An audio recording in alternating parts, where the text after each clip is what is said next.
Chapter 1. Hey, get up. Go to your room. Tanging buntong hininga lang naman ang narinig niya mula kay Mia. Nakayuko siya habang nakahawak sa dalawang balikat ng boss niya. Napapatingin na lang sa kanila ang ibang empleyado at kanya-kanyang bulungan. Ang iba pa ay nakikisosyo pa sa kung anong pinag-uusapan nilang dalawa. Si Aiden ay crush ng bayan kung tawagin dahil maging empleyado o guest man ay nagkakagusto sa kanya. Maya-maya pa ay tiningala ni Mia ang boss niya para diretso itong tingnan sa mga mata niya. "Marry me, Mr. CEO." Lakas loob niyang saad na nakapagpasinghap sa mga nakarinig. Nanatiling blanko ang mukha ni Aiden at nakatitig lang sa empleyado niyang lasing. Kung titingnan mo ay isang magaling na empleyado si Mia at kung makipag-usap ito sa boss niya ay maayos at magalang ito pero sa mga oras na ito, ibang-iba sa nakasanayan niyang makita kay Mia. "Please, marry me, sir." Ulit niya. Ano bang ginagawa niya? Nasisiraan na ba siya ng ulo? CEO ng hotel ang inaalok niya ng kasal. Bulungan ng ibang mga empleyadong nakikinig. "You're drunk, you need to rest." Saka mo ako kausapin kung hindi ka nalasing. Malumanay na saad ni Aiden pero umiling lang ng umiling si Mia. "Kahit lasing ako, alam ko pa ang sinasabi ko. Hindi ako aalis hanggat hindi mo ako sinasagot. Marry me, sir." Pag-aalok pa niya, hindi niya na talaga alam ang ginagawa niya. Ano bang iniisip niya? Kainis. Saad ni Stella nang marinig niya kung anong sinabi ni Mia. Mabilis siyang lumapit sa boss nila at kay Mia. Yumuko muna si Stella at bumati sa boss nila. Natatakot siya para sa kaibigan niya dahil baka wala na itong babalikan na trabaho bukas. "Pasensya na kayo, sir. Ako nang bahala sa kanya," wika ni Stella pero inalis ni Mia ang pagkakahawak sa kanya ni Stella. "Ano ba? Hindi ako aalis hanggat hindi ako sinasagot ni sir." Aniya, napapapikit na lang si Stella dahil sa kahihiyan sa harapan ng boss nila. "Marry me, Mr. CEO." Malakas pa niyang sigaw. Mas lalo pa niyang inilapit ang mukha niya kay Aiden at hinaplos ang mukha nito. "Bakit ba hindi man lang kita napansin, sir? Ang kinis-kinis ng mukha mo, ang perfect ng itsura mo. Kaya siguro nababaliw sa'yo ang lahat ng mga babaeng empleyado at guest dito. Layan ba ang asset ng hotel na ito kaya marami kayong guest?" Natatawa pa niyang aniya, hinahayaan lang naman ni Aiden na haplosan siya ng babaeng kaharap niya. Wala ni isang babae ang nakakahawak pa ng katawan at mukha niya pero ang babaeng kaharap niya ngayon ay hinahayaan niya lang na haplosan siya. "Bakit, ang gwapo-gwapo mo, sir?" Aniya saka tiningnan niya ng diretsyo ang mga mata ng boss niya. Nakagat na lang ni Stella ang pang-ibaba niyang labi dahil sa kahihiyan na nararamdaman niya para sa kaibigan.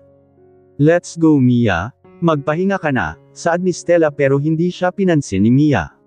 "Hindi ako aalis hanggat hindi ako sinasagot ni Sir CEO. Just answer me if you're gonna marry me, hindi ako aalis hanggat hindi ka sumasagot." Dagdag pa niya, hindi na alam ni Stella kung anong mukha pa ang ihaharap niya sa boss nila dahil kay Mia. Ni hindi nila madalas makausap ang batang boss nila para kausapin at tanungin ni Mia ng ganong klaseng tanong si Aiden. "Answer me, sir," pupungay panggay ang mga mata niyang wika. Bahagya namang napangiti si Aiden na nakapagpanganga sa mga kababaihang nakikinig sa usapan. "Hindi ba ako namamalikmata? Totoo bang ngumiti si Sir Aiden? Really?" Hindi pa makapaniwala nilang saad dahil once in a blue moon lang naman kung ngumiti ang isang Aiden Hernandez. "Sagutin mo ako sir, gusto mo ba akong pakasalan? Hindi talaga ako aalis dito hanggat hindi ko naririnig ang sagot mo." "Narinig mo yun Stella? Hindi ako aalis hanggat hindi ko naririnig ang sagot ni Mr. CEO, bilang niya sa kaibigan niyang kanina pa nakatikip ang dalawa niyang palad sa mukha niya dahil hiyang-hiya na siya. Bahagya lang namang nakangiti si Aiden. "Yeah, sure. I will marry you," sagot niya. Halos mawalan pa ng balanse ang isang babaeng nakikinig sa kanila dahil sa narinig nilang sagot ng boss nila. "Sabihin niyo sa aking mali lang ako ng dinag, mali lang yung narinig kung pakakasalan ni Sir si Mia." Wika ng babae habang kausap din ang iba pa niyang kasama. "Sana nga nagkakamali lang din ako ng dinag pero ang linaw ng pagkakasabi ni Sir eh." Nanlulumong sagot din ng isang empleyado. Napaangat ng ulo si Mia dahil sa narinig niya saka siya napangiti. "You need to rest now, tomorrow let's talk. Don't worry, I will marry you." That's a promise. Tuluyan nang nawala ng balanse ang mga kababaihang nakikinig dahil sa pinal na sagot ng kanilang boss. Wala na, finish na ang pila. Nang hihinang saad ng katrabaho nila. Ngumiti lang naman si Mia saka siya tuluyang nawala ng malay sa bisig ni Aiden. Pagpasensyahan niyo na siya sir, hindi niya lang talaga alam ang sinasabi niya. Nahihiya pa ring wika ni Stella saka akma sanang kukunin si Mia sa bisig ni Aiden nang pigilan siya nito. Ready her room? I'll take her there. Yes, sir, mabilis na sagot ni Stella saka tumakbo na para ayusin ang kwarto ni Mia. Binuhat na ni Aiden na parang bagong kasal si Mia saka siya napapailing. Stubborn woman, nangingiti niyang aniya habang nakatingin sa napakaamong mukha ni Mia. Rinig niya ang bahagyang pag-ungol ni Mia dahil sa antok kaya napapailing na lang siya at natatawa. Alam niyang lasing ang empleyado niya pero totoo ang sinabi niya, ang isinagot niya rito kanina. Ipinasok niya na sa loob ng kwarto si Mia kung saan may 2 kama. Silang dalawa ni Stella ang magkasama sa isang kwarto kapag gabi ang duty nila. Ibinaba na ni Aiden si Mia sa kanya ito kinumutan. Ako na pong bahala sa kanya, sir. Pasensya na po talaga. Kalimutan niyo na lang po ang lahat ng sinabi niya ngayong gabi. Pasensya na po sa abala. Hinjeng tawad ni Stella. Hindi lang naman sumagot si Aiden dahil nakatitig siya ngayon kay Mia na mahimbing nang natutulog. Alam nitong may malaki itong problema pero hindi niya lang alam kung ano. Matagal na itong nagtatrabaho sa hotel niya at ngayon niya lang naman ito nakitang lasing at nasasaktan. Ikaw nang bahala sa kanya, huwag mo siyang iiwan. Ibibilin ko na lang sa head ninyo para hindi nyo na problemahin ang duty nyo ngayon. Wika ni Aiden. Salamat sir, pasensya na rin po talaga. Tanging-tango lang ang isinagot ni Aiden saka siya lumabas ng kwarto nila Mia. Napalingon ang ibang empleyado mula sa kwartong nilabasan ng boss nila at nagtataka kung bakit nandun siya sa kwarto kung saan kwarto lang ng mga empleyado. Anong ginawa ron ni sir? Bulong ng isang empleyado. Hindi ko rin alam, hindi kaya may dinadalaw siyang babaeng isang empleyado niya. Tanungan pa nila, mabilis silang yumuko upang magbigay galang nang dumaan ang boss nila. Nang mawala si Aiden ay mabilis silang nagpunta sa kwartong nilabasan ni Aiden. Anong ginawa ni sir dito? Tanong nila kay Stella, tumayo si Stella at hinarap ang mga katrabaho niya. Mga sismosa, wala kayong mapapala sa pakikialam ng buhay ng iba. Anas niya saka mabilis na isinarado ang pintuan ng kwarto nila. Ang init naman ng ulo ng babaeng yun, nagtatanong lang Saad ng babae saka umalis na. Inas-ikaso naman ni Stella ang kaibigan niya at gusto niya na itong sipukan dahil sa kagagan niya. Sino ba kasing nagsabi na magpakalasing siya nang dahil lang sa lalaking walang kwenta at ambag sa buhay niya? Hindi deserve ni Jackson ang luha mo Tay. Nakakahiya yung ginawa mo, mabuti pang hindi nakita pinapunta rito. Wika niya dahil ramdam pa rin niya ang matinding hiya. Kung pwede lang nakainin na lang siya ng lupa kanina ay ginawa niya na. Ano na lang ihaharap nilang dalawa bukas sa boss nila? Ang sakit sa ulo ng ginawa mo, Mia. Diyos ko, paano mo iiwasan ngayon si sir? Nasisiraan ka na talaga ng bait. Aniya pa, napapahilot na lang siya sa sentido niya. Ungol ni Mia nang gumalaw siya. Ay ewan ko sa'yo. Nakakainis. Saad ni Stella nang tumagilid si Mia. Inayos niya na ang mga ginamit niyang towel at maligamgam na tubig para makatulog na rin siya kahit na duty niya. Boss naman na nila mismo ang nagsabi sa kanya na okay lang kahit hindi sila makapagtrabaho ngayong gabi. Gusto na lang makalimutan ni Stella ang lahat ng mga narinig niya kanina pero naiinis na lang siya kapag naaalala niya. Kinabukasan, dahan-daang iminulat ni Mia ang mga mata niya, ikinurap-kurap pa niya ang mga iyon dahil malabo pa ang paningin niya. Tumayo na siya at napahawak na lang sa ulo niya dahil sa nararamdaman niyang sakit. Naparami yata ang inom ko kagabi, wika niya. Mia Morales, ay kabayong bundat. Gulat niyang saad dahil sa lakas ng sigaw ni Stella. Inis niyang nilingan ang kaibigan. Ano bang problema mo? Ang aga-aga sigaw mo na naman ang naririnig ko. Alam mo ba kung anong mga kahihiyan ang ginawa mo kagabi? Tandang padamdam. Sino nagsabi sa'yong magpakalunod ka sa alak? Sigaw pa rin nito, ngayon pa lang niya may lalabas ang inis niya sa kaibigan dahil sa ginawa nito kagabi. Stella, hindi ba pwedeng hinaan mo ang boses mo? Masakit na yung ulo ko. Kasalanan ko pa. Mabuti pa sa'yo sakit lang ulo. Hindi mo alam kung anong katangahan ang ginawa mo kagabi at nakakahiya ka.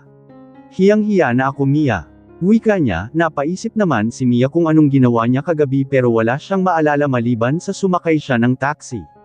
Pinilit niyang inalala kung ano bang ginawa niya kagabi pero napadaing lang siya dahil sa biglang pagsakit ng ulo niya. Wala akong maalala, teka. Anong sabi ni manager? Patay na, bakit hinayaan mo akong makatulog kagabi? Hilaw na natawa si Stella at napabuntong hininga. Hindi niya na alam ang gagawin niya sa kaibigan niya. Iyan lang ang inaalala mo. Wala ka ba talagang maalala? Tanong pa niya, inilingan naman siya ni Mia. Mabuti na nga sigurong hindi mo maalala dahil maging ako hindi ko na alam ang gagawin ko. Ano bang ipinag-aalala mo? Problema mo. Pero ano ngang sinabi ni manager? Wala siyang sinabi. Mahinang sagot ni Stella, napahinga naman ng maluwag si Mia. Hindi niya alam kung ano ang idadahilan niya sa manager nilang akala mo may dalaw araw-araw. Tiningnan niya si Stella at napataas na lang ang kanang kilay niya dahil sa itsura ngayon ng kaibigan niya. Anong itsura yan? Para kang binagsakan ng langit at lupa. Maiintindihan mo ako kapag naalala mo na lahat. Napakibit balikat lang si Mia dahil hindi niya naman alam kung anong sinasabi ng kaibigan niya. Tumayo na siya saka siya pumasok ng banyo, inamoy pa niya ang sarili niya at napangiwi na lang dahil sa lakas ng kapit ng alak na ininom niya. Paano pa ako nakarating dito sa kwarto namin? Tanong pa niya sa sarili niya pero hindi niya na iyon masyadong inisip pa. Inaalala niya kung ano ba ang sinasabi ni Stella pero wala talaga siyang maalala maliban sa sumakay siya sa taxi. Naligo na siya para makapag-ayos ng sarili, hindi niya alam kung anong gagawin niya ngayon gayong panggabi ang duty niya ngayon. Wala naman siyang maisip na pwede niyang puntahan. Napabuntong hininga na lang siya nang maalala niyang wala na nga pala sila ng boyfriend niyang si Jackson kaya wala siyang maisip na pupuntahan. Maybe boring lang din naman siya kapag umuwi siya ng apartment niya. That darn asshole. Mura pa niya sa ex-boyfriend niyang nakipaghiwalay lang sa kanya kahapon. Ang bilis niya namang nakahanap ng bago. Sas. Napapairap na lang siya pero nasasaktan pa rin siya. Lumabas na siya ng banyo sa kanya hinarap ang salamin para ayusin ang sarili niya. May balak ka bang puntahan ngayon? Tanong niya kay Stella na nag-aayos ng higaan. Sa mall, gusto kong pumunta ng mall para kalimutan ang ginawa mo. Bakit ba galit na galit ka sakin? Wala naman akong alam na may ginawa ako sa kakilala mo ako pagkatapos kong mag-inom ay natutulog na ako. Hilaw lang na natawa si Stella at napapailing. Yun din ang akala ko, sagot niya sa kanilampasan si Mia para pumasok ng banyo at makaligo na. Kahit anong pilit na alalahanin ni Mia kung anong ginawa niya ay wala talaga siyang maalala. Ang oo niya ha, wala naman akong ginawa eh. Anas niya sa sarili niya. Hinintay niyang matapos na maligo si Stella para sabay na silang bumaba para kumain. Inayos niya na lang muna ang iba niyang gamit, ang pinaghigaan niya habang naghihintay. Nang matapos si Stella ay sabay na silang lumabas ng kwarto at magtutungo na sila ng cafeteria. Napapalingon naman si Mia sa iba nilang katrabahong naka-duty ngayon dahil sa kanya sila nakatingin habang may mga ibinubulong. Anong meron? Tanong pa niya dahil pansin niya talaga ang mga empleyado. Nagpatuloy na lang sila sa paglalakad, maya-maya pa ay takang nilingon ni Stella si Mia dahil bigla itong huminto. Salubong ang mga kilay ni Mia na nakatingin ngayon kay Aiden na abalang nakikipag-usap sa ilang kalalakihan. Inaalala niya kung saan ba niya nakita ang boss niya kailan lang. Inaalala niya dahil parang nakita niya talaga ito kagabi. Ano bang problema? Tanong na ni Stella, minsan pang tiningnan ni Mia ang boss nilang nakikipag-usap pa rin. Kunot noo niya itong tinitigan hanggang sa may maalala siya. Marry me, Mr. CEO. Malakas niyang sigaw sa isipan niya. Nanlaki ang mga mata niya dahil doon. Teka, sinabi ko ba talaga yun? Anong ginawa ko? Aish. Inis niyang sinabunutan ang sarili.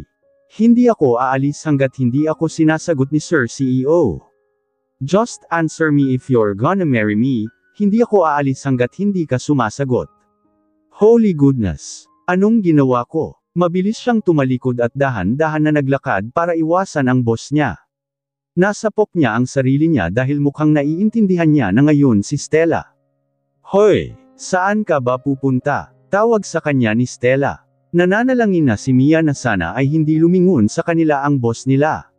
Hindi niya alam kung anong ipapaliwanag at kung anong sasabihin niya, hindi niya rin kayang humarap ngayon. Mabilis siyang tumakbo para makaalis lang doon, wala na siyang pakialam kung maiwan niya na ang kaibigan niya. Hinabol naman siya ni Stella hanggang sa makabalik silang dalawa ng kwarto nila. Bakit ka ba tumatakbo na lang basta-basta? Anong problema mo? Hinihingal pang taong ni Stella. Napasapaw na lang si Mia dahil tandang-tanda niya na lahat ng sinabi at ginawa niya kagabi. Tiningala niya si Stella pero napapikit din siya kaagad dahil paulit-ulit niya nang naririnig sa isip niya ang lahat ng sinabi niya. Stella, anong ginawa ko? Nanlulumo niyang tanong, napangisi naman si Stella dahil mukhang naalala niya na lahat ni Mia. Si Sir lang pala kailangan mo uli para maalala mo ang kahihiyang ginawa mo. Nakakahiya talaga, bakit hindi mo ako kaagad sinundo? O bakit hindi mo man lang ako pinilit na umalis na? Anong magagawa ko? Kapit na kapit ka kay Sir. Ang lakas ng loob mong akitin siya ng kasal, girl, are you crazy? Layan ba ang epekto ng pagiging broken-hearted mo? Tama na, tama na. Tinakpan na ni Mia ang dalawa niyang tenga. Ayaw ko nang maalala, nakakahiya yun. Nakakahiya. Naiinis niyang saad, inalala niya naman kung anong isinagot ng boss niya pero hindi niya alam kung bakit naputol na ang alaala niya. Hindi niya tuloy alam kung anong isinagot ng boss niya sa kabaliwan niya. Nakakahiya talaga ang ginawa ko. Anong katangahan yun? Inis pa rin niyang saad sa sarili. Napapangisi na lang si Stella sa kaibigan niya dahil damhin niya naman ngayon ang sinapit na kahihiyan ng kaibigan niya kagabi. Naupo si Stella sa harap ni Mia na patuloy pa ring tinatapok ang sarili. Kahit ilang beses mong saktan ang sarili mo, wala ka nang magagawa para ibalik kung anong sinabi at ginawa mo. Okay lang sanang sinabi mo iyon sa mga katrabaho natin pero sa harap ng boss natin. Talagang nababaliw ka na Mia. Nasisiraan na talaga ako ng bait. Mahina niyang saad dahil ramdam na ramdam niya talaga ang hiya. Paano niya ngayon haharapin ang boss nila? Ano na lang sasabihin at ipapaliwanag niya? Paano kung alisin na siya sa trabaho ngayon? Ayaw ko na, pwede bang kunin niyo na lang ako? Tandang padamdam panipik. Sigaw pa niya, anong klaseng lakas ng loob pa ang meron siya kagabi at pinagsabihan pa niya ang boss niyang okay lang sa kanyang alisin siya sa trabaho. Anong gagawin ko? Anong sasabihin ko sa kanya? Hindi naman kami close ni Sir para kausapin ko siya ng ganun. Nagkibit balikat lang naman si Stella. Maging ako, hindi ko alam kung anong ihaharap ko sa kanya. Walang nagsabi sa'yong mag-inom ka at bumalik ka ng ganun kalulong sa alak. Napapailing na lang si Mia habang hawak-hawak niya ang ulo niya. Gusto niya na lang talagang mawala sa mga oras na ito. Hindi pa niya alam kung anong sinabi ng boss niya kagabi sa kanya kung nagagalit ba ito sa kanya baka mamaya malalaman na lang niya wala na talaga siyang trabaho.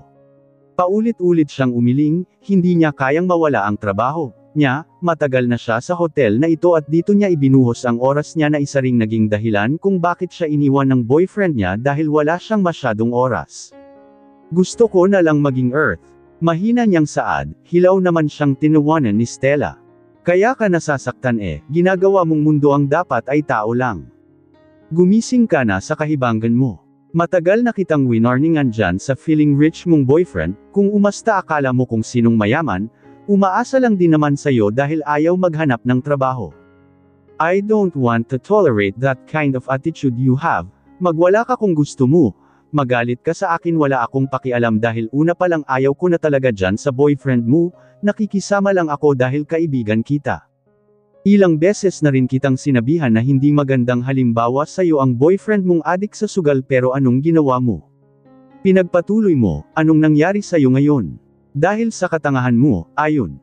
CEO ng hotel ang ginanon mo, panenermon pa ni Stella, hindi na sumagot si Mia dahil tama naman siya. Hindi niya kasi kayang iwan noon si Jackson dahil sa tuwing kailangan niya ng makakasama, siya yung nandun. Nagbago lang simula ng maadik ito sa sugal. Umasa siyang baka magbabago pa siya at babalik sa dating siya pero nawala ang lahat ng pag-asa niya nang makipag-iwalay na ito sa kanya at ipinakilala ang bago niya. Umaasa na lang akong sana hindi sineryoso ni Sir ang mga sinabi ko at hindi niya ako alisan ng trabaho. Umaasa rin akong ganun nga sana ang mangyari dahil hindi ko na rin alam ang gagawin ko sa'yo. Tila pagod nang sabi ni Stella. Minsan ay hindi niya na rin maitago ang inis niya kay Mia dahil sa katigasan ng ulo nito, Ni minsan ay hindi man lang siya pinakinggan ng kaibigan niya. Lumipas ang maghapon na iyon na hindi na lumabas ng kwarto niya si Mia. Samantalang lumabas naman si Stella at hindi niya napinilit ang kaibigan na lumabas saka gusto ring makapagpahinga ni Mia dahil sa hangover na nararamdaman pa rin niya. Pakiramdam niya ay umiikot pa rin ang paligid niya. Halos buong maghapon siyang natulog para kalimutan ang ginawa niya kagabi at para na rin may lakas siya mamaya kapag duty niya na.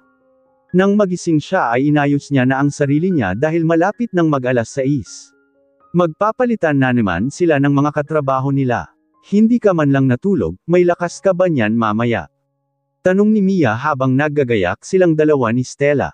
Isipin ko lang kung anong ginawa mo, nagigising na diwa ko, napangiwi na lang si Mia dahil mukhang tama siya.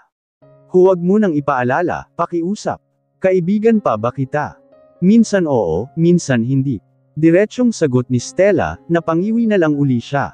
Mukhang ganon na nga siguro ang naramdamang hiya ni Stella dahil siya yung nandun at nakarinig ng lahat.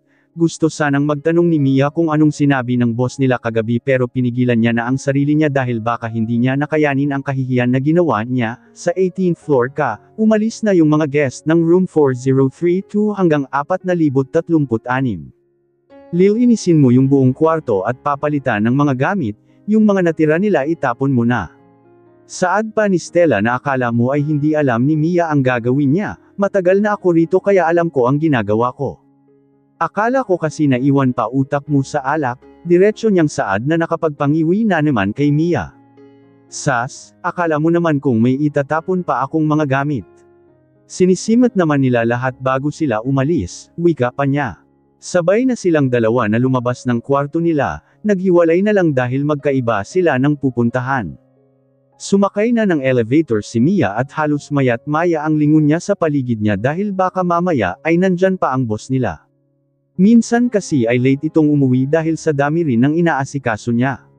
Pumasok na siya sa room 4032 para linisin ang mga gamit dun at palitan lahat ng mga bedsheet at punda ng unan. Napabuntong hininga na lang siya nang makita niya na naman ang mantsa sa maputi nilang bedsheet. Hindi na bago sa kanya ang mga ganong bagay dahil minsan ay may dugo pa ang mga bedsheet, bakas na may nawalan ng virginity. Tiningnan niya ang mga gamit doon na at tama na naman siya nang hinala dahil simat na simat lahat ng gamit. Okay lang naman yun dahil ang mga gamit sa kwarto ng hotel ay kasama sa binayaran ng mga guest.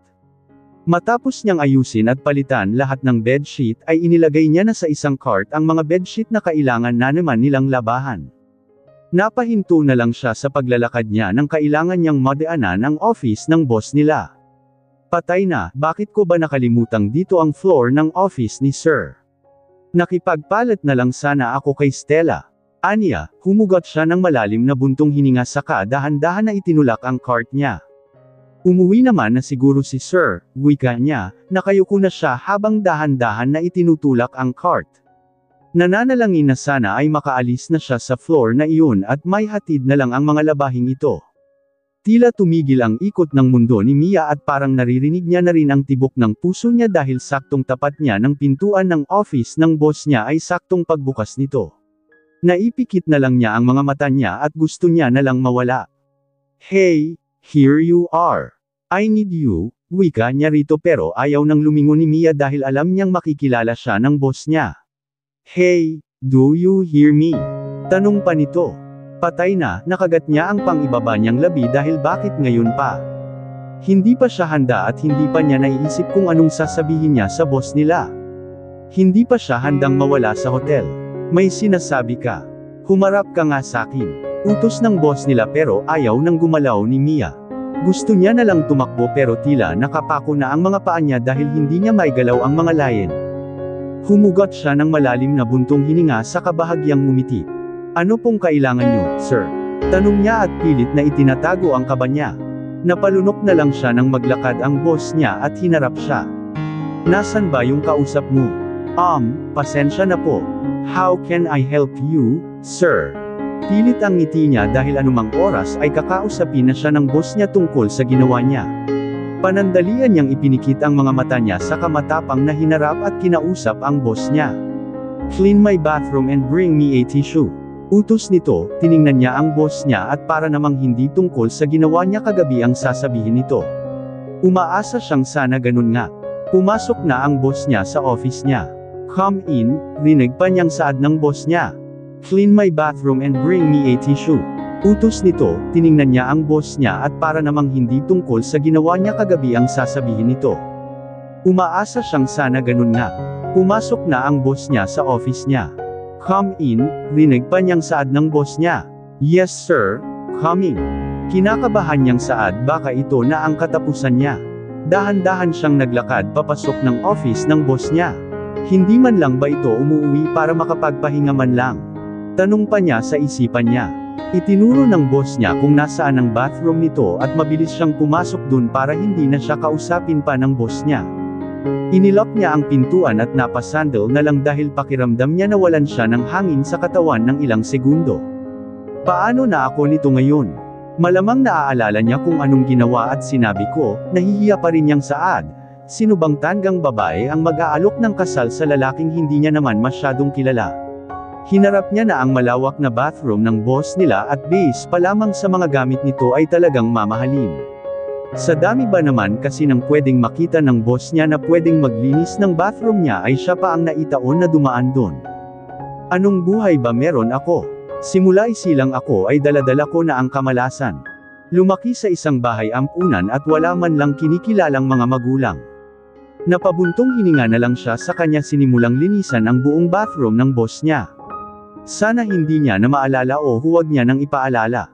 Hindi ko na alam kung saan ako kukuha ng kapal ng mukha para kausapin siya. Halos nanghihina niya pa niyang saad sa sarili niya habang naglilinis. Parang ayaw niya na lang lumabas, napatingin siya sa bintana pero napailing din. Hindi pa ako baliw para tumalon dyan. Anes niya saka pinagpatuloy ang paglilinis niya. Nang matapos siya ay dahan-dahan niyang binuksan ang pintuan at tiningnan kung nasa labas pa ba ang boss niya. Napangiti na lang siya nang wala siyang makitang tao sa opisina. Mabuti naman ay naisipan mong umalis, wika niya saka dahan-dahan na naglakad para lumabas ng office. Para siyang tanga dahil sa ginagawa niya. Holy goodness! Malakas niyang sigaw nang biglang tumayo ang boss niyang nasa ilalim pala ng lamesa dahil may kinukuha. Kunot-noo naman siyang tiningnan ni Aiden.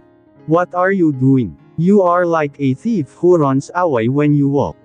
Blanko nitong saad, napatayo naman ng matuwid si Mia sa kahinarap ang boss niya pero hindi siya makatingin sa mga mata nito. "Pasensya na po sir, tapos ko na pong linisin ang bathroom nyo. May kailangan pa po ba kayo?"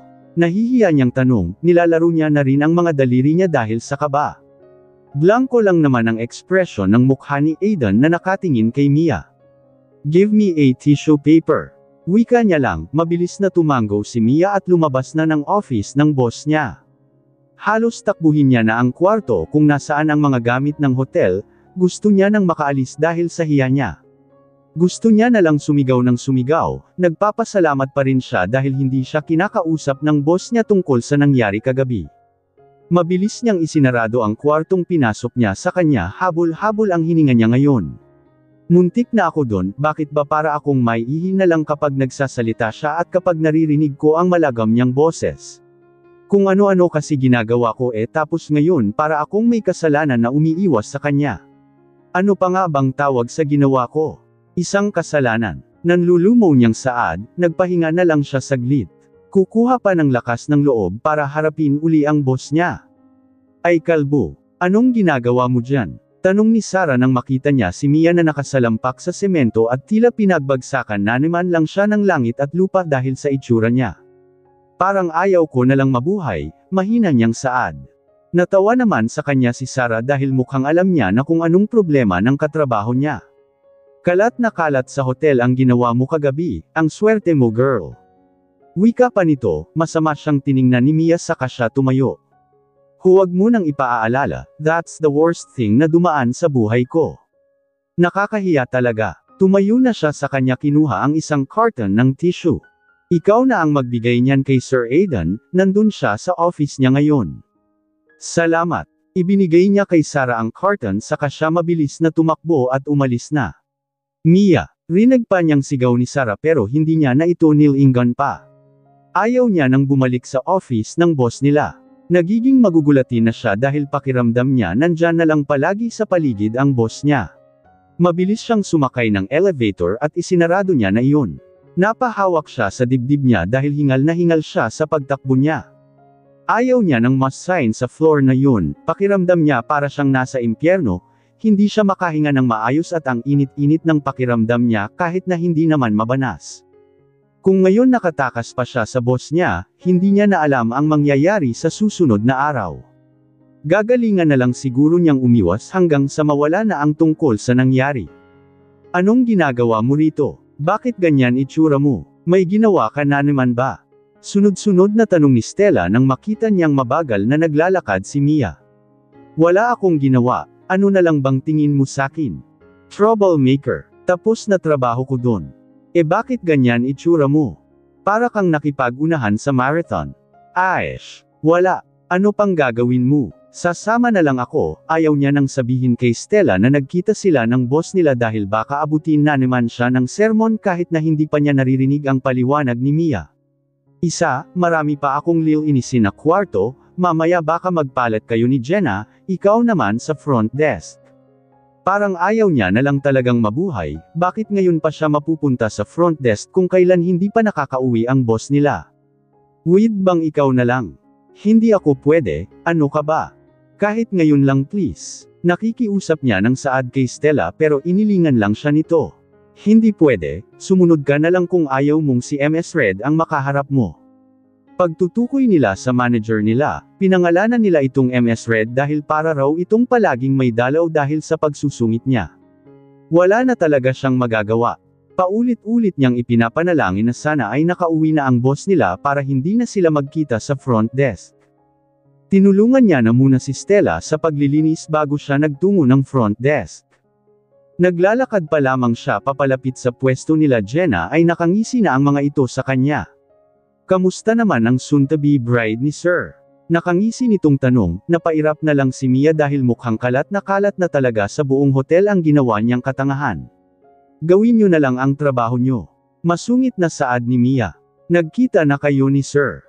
Anong sabi niya sa'yo? Seryoso raw ba talaga siya sa isinagot niya sa'yo kagabi? Napakunot na lang si Mia dahil hindi niya naman alam kung anong tinutukoy ng mga kasama niya. Ano ka ba, pinatulan na lang ni Sir si Mia para tumigil na ito. Sino naman ang papayag na magpakasal sa babaeng hindi niya naman kilala? Frank ang saad ni Jenna, inirapan naman siya ni Mia. Hindi ka pa ba pupunta sa trabaho mo o kailangan ko pang tawagin si MS Red? Pagbabante niya narito pero tinuwanan lang siya ni Jenna. Marry me, Mr. CEO ha ha ha ha. Natatawa niyang saad sa sinabi ni Mia kagabi. Gusto nang supukan ni Mia ang mga katrabaho niya pero nagtimpi na lang siya. Para na siyang magnanakaw sa paglalakad niya sa tuwing duty niya. Para siyang palaging tumatakas, imbis na wala siyang iniisip ngayon, nagkaroon pa ng dahil lang sa isang gabing paglainan niya. Kahit kailan talaga pahamak ka sa buhay ko, inis niyang saad habang tinutukoy ang ex-boyfriend niya. Mabilis siyang tumakbo patungong elevator dahil baka makita pa niya ang boss niya. Dati para sa kanya napakalawak ng hotel pero ngayon pakiramdam niya ang liit na nito. Bihira lang naman niyang makita ang boss dati, suntok sa buwan pa nga pero bakit ngayon? Para na itong kabute na lumilitaw na lang kung saan-saan at kung kailan gusto. Gusto niyang humingi ng tawad dito dahil sa ginawa niya dahil baka iyon pa ang maging dahilan para mawala siya sa trabaho pero hindi niya alam kung saan pa siya kukuha ng lakas at kapal ng mukha para lumapit at kausapin ang boss niya. Baka iniisip na nitong isa lang siyang mababang uri ng babae at walang respeto sa sarili. Napabuntong hininga na lang siya saka siya naupo para makapagpahinga saglit. Katapusan ko na yata, bakit ko pa kasi yun ginawa? Ang tanga-tanga mo Mia. Ikaw mismo ang naglalagay sa panganib sa sarili mo. Mahina at tila nang hihina niyang saad, mahal niya ang trabaho niya sa hotel at ayaw niya nang maghanap pa ng ibang hotel dahil ito na ang pinakamaganda, pinakamalaki at pinakasikat na hotel sa buong Pilipinas. Hindi niya alam ang magiging buhay niya kapag nawalan siya ng trabaho. Mia Morales. Tila nagising ang buong diwa at ang dugo niyang natutulog nang marinig niya ang malakas na sigaw ng head nila. Dali-dali siyang tumayo at mabilis na tumakbo para puntahan si MS Red. Halos magkandapa pa siya para lang makarating sa manager nila. Manager, hingal niyang saad habang nakayuko, Hindi rin niya sigurado kung nalaman na ba ng manager nila ang tungkol sa kabaliwan niyang ginawa dahil kung oo baka hindi na ito aabutin ng kinabukasan sa trabaho niya. Bakit wala pa rin sa akin ang mga reports na kailangan ko? Hindi ba at sinabi ko na yun sa'yo nung nakaraan pa? Halos mabingi siya sa lakas ng sigaw nito sa kanya na akala mo ay napakalayo ng kausap niya. Pasensya na po kayo ma'am, kukunin ko na lang po. Mabilis niyang sagot saka nagmadaling umalis para kunin ang mga papeles. Marami na siyang ginagawa kaya hindi niya naalala ang tungkol doon. Nakalimutan niyang ibibigay nga pala niya yon kapag naka-duty na siya ng araw. Mas nakakapagod kasi ang araw na duty para sa kanya dahil mas maraming gawain. Nandun din ang iba't ibang ugali ng mga customers dahil mas maraming nag-check-in kapag araw. Pumasok na siya sa isang kwarto na walang ibang laman kundi ang mga papeles. Trabaho niya ang mag-asikaso ng mga guests ngayon pero hindi niya alam kung bakit paborito siya ng manager nilang utos-utusan. Kaya niya naman kasing kunin kung bakit iuutos pa niya, sas. Pagrereklamo niya dahil ramdam na talaga niya ang pagod niya. Mabilis niya na lang kinuha ang lahat ng mga papeles na kailangan niyang ibigay sa manager nila saka siya nagtungo sa office nito. Kumatok na muna siya rito saka siya pumasok nang marinig niya ang boses ng manager nila sa loob. Ito na po lahat ng mga kailangan niyo ma'am, aniya saka ibinaba sa lamesa ang lahat ng mga papeles. Sige makakaalis ka na, sagot nito nang hindi na tinitingnan si Mia. Bahagyang yumuko si Mia saka lumabas na ng office. Mabagal na ang paglalakad niya dahil masakit na ang mga paa niya, kanina pa siya lakad ng lakad. Bumaba na siya hanggang sa makita niya si Sarah na nakikipag-usap sa isang guest. Sa itsura pa lang ng guest ay alam mo nang may inirereklamo ito o nagagalit kay Sarah. Nilapitan niya ang dalawa at napatingin na rin sa kanya ang guest na nag-aalburuto na sa galit. Sino ka ba para pagbawalan ako sa mga gusto ko? Kayong mga nagtatrabaho rito ay walang pinagkaiba sa mga katulong, mga utusan pa rin. Hindi porket nakatapos ka, katulong ka pa rin. Sigaw nito sa pagmumukha ni Sarah, nakayuko na ito at ginagawa ang buo niyang makakaya para manatiling kalmado. Anong nangyari? May problema po ba ma'am? Mahinahon na tanong ni Mia sa guest.